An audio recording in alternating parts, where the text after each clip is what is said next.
এই গরমে দুপুরের একদম সিম্পল মেনুতে আছে ভাত,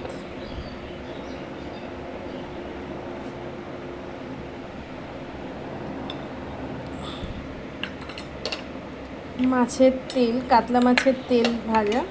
পেঁয়াজ লঙ্কা দিয়ে,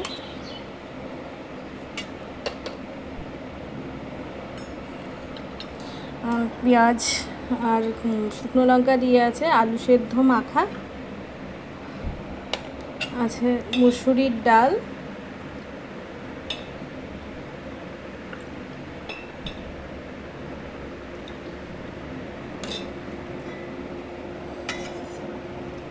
আর আছে